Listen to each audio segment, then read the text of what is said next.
नमस्कार दोस्तों, आज हम पहुंच चुके हैं भारत के उस प्रदेश की बात करेंगे जिस प्रदेश को हरा भरा माना जाता है, जहां हर पत्ता इतिहास सुनाता है और हर नदी रामायण गाती है। हाँ, हम बात कर रहे हैं दंडकारण्य वन की, यानी पूर्वी पठार का छोटा नागपुर के बाद वो हिस्सा जो छत्तीसगढ़ के अंतर्गत दंडकारण्य वन है। यानी पूर्वी पठार के अंदर हम तीन चीज़ पढ़ने वाले थे। छोटा नागपुर पठार जो कि हमारा हो चुका है, दूसरा दंडकारण्य वन या क्षेत्र, और तीसरा जो है महानदी जो बेसिन है उस क्षेत्र के बारे में। तो आज का हमारा टॉपिक है दंडकारण्य वन या उस क्षेत्र के बारे में चर्चा करेंगे। तो सबसे पहले विस्तार और स्थान देख लेते हैं। तो दंडकारण्य वन्य जो है भारत के पूर्वी पठारीय क्षेत्र के अंतर्गत, पूरब का जो पठार क्षेत्र है, जैसा कि अभी मैंने बताया आपको कि नागपुर का पठार, दंडकारण्य वन और छत्तीसगढ़ नदी बेसिन, ये क्षेत्र जो है वो पूर्वी पठार का क्षेत्र कहला जाता है।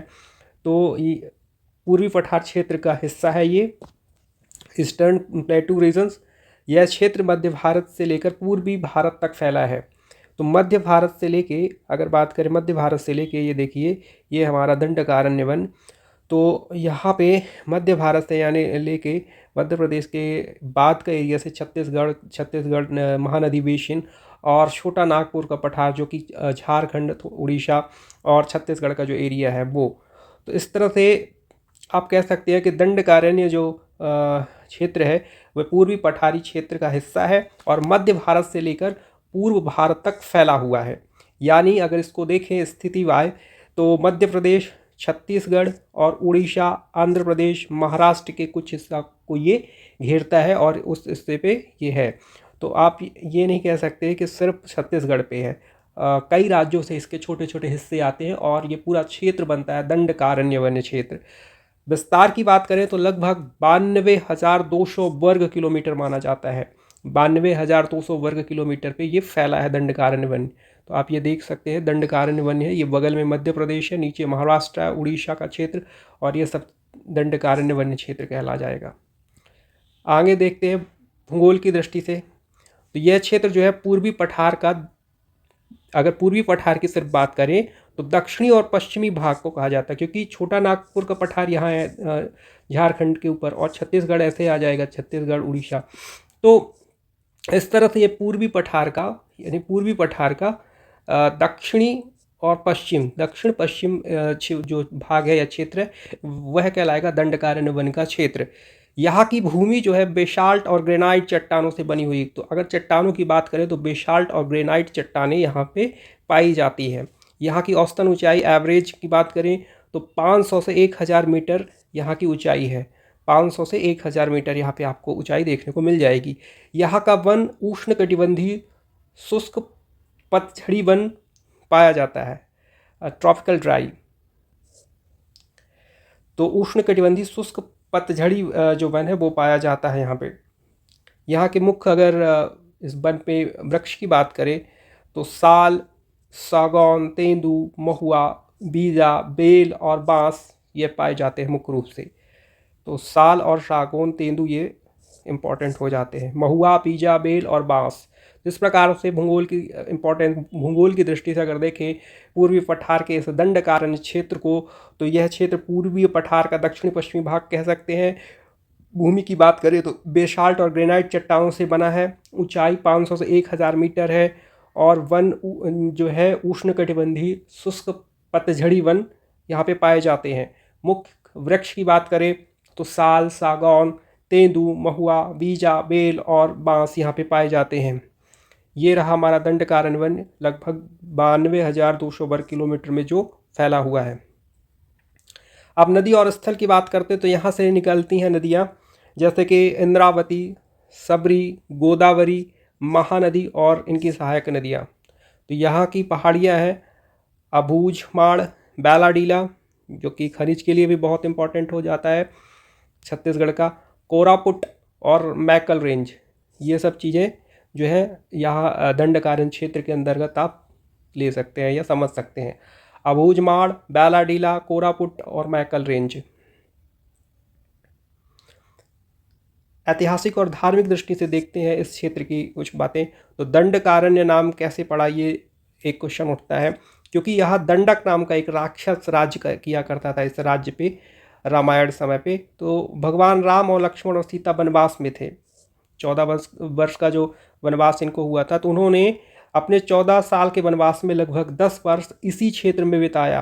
तो एक हमारे आध्यात्मिक दृष्टि से या रामायण की दृष्टि से यह क्षेत्र अब और भी इम्पोर्टेंट हो जाता है, क्योंकि 14 सालों में 10 साल प्रभु राम ने दंडकारण्य क्षेत्र पे बिताया था। यहाँ ही सबरी ने बेर चक्कर राम को खिलाए थे, यानी कि जो सबरी ने यहाँ पे ही इसी क्षेत्र पे ही जो है वो बेर खिलाए थे। तो इसलिए रामायण का जीवांत भूगोल यह कहला जाता है। ये है हमारा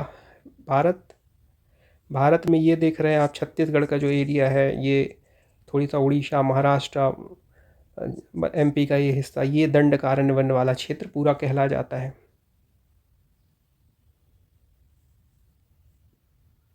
आगे बढ़ते हैं। आज का दंडकारण्य वन क्या है? तो आदिवासी जनजाति जैसे यहाँ पे गोंड, मुरिया, बस्तर और भील, ये जनजाति यहाँ पे आज पाई जाती हैं। खनिज संपदा अगर देखें तो लोहा, बॉक्साइड और मैग्नीज के यहाँ पे भंडार पाए जाते हैं। घने वनों के कारण ये सबसे ज़्यादा प्रसिद्ध है। दंडकारण्य वन पहले भी और आज भी वन के कारण ज़्यादा सुप्रसिद्ध है। यहाँ का बड़ा हिस्सा छत्तीसगढ़ राज्य के बस्तर क्षेत्र में आता है। कहा जाता है जहाँ राम के कदम पड़े थे वहाँ अब भी पेड़ झूमते हैं। ये जंगल सिर्फ हरियाली नहीं, एक जीता जागता इतिहास है। तो अब बात करेंगे इस टॉपिक की चर्चा करने के बाद उसी टॉपिक से कुछ 12 लगभग महत्वपूर्ण क्वेश्चन लेते हैं। पहला क्वेश्चन है, आप भी आंसर देते चलिएगा, कमेंट्स पे करते चलिएगा। दंडकारण्य वन कहाँ स्थित है? तो जैसा कि आपने देखा है, भारत के पूर्वी पठारी क्षेत्र में, और अगर राज्य की बात करें तो मध्य प्रदेश, छत्तीसगढ़, उड़ीसा, आंध्र प्रदेश, महाराष्ट्र का क्षेत्र में ये फैला हुआ है। ये रहा दंडकारण्य वन। दूसरा क्वेश्चन है, दंडकारण्य का कुल क्षेत्र कितना है? तो उत्तर है लगभग 92,200 वर्ग किलोमीटर। 92,200 वर्ग किलोमीटर पे ये फैला है। तीसरा क्वेश्चन की बात करें तो दंडकारण्य किस पठार का भाग है? तो पूर्वी पठार के अंतर्गत आता है। पूर्वी पठार की अगर बात करें तो दक्षिण पश्चिमी भाग कहला जाएगा पूर्वी पठार का। चौथा क्वेश्चन है, दंडकारण्य नाम कैसे पड़ा? इस क्षेत्र का दंडकारण्य नाम जो है कैसे पड़ा? इसकी भी आप कहानी या पढ़ चुके हैं। तो दंडक नामक राक्षस के राज्य यहाँ पे था, इस कारण से क्षेत्र का नाम जो है दंडकारण्य वन पड़ गया। पांचवा क्वेश्चन, रामायण में दंडकारण्य का क्या महत्व था? तो महत्व है कि भगवान राम ने वनवास के समय 10 साल लगभग इसी क्षेत्र में बिताए। नेक्स्ट क्वेश्चन है, दंडकारण्य में कौन कौन सी नदियां बहती हैं? तो इसको भी आपने देख चुके हैं। इंद्रावती, सबरी, गोदावरी और महानदी जैसी प्रमुख नदियां यहाँ पे बहती हैं।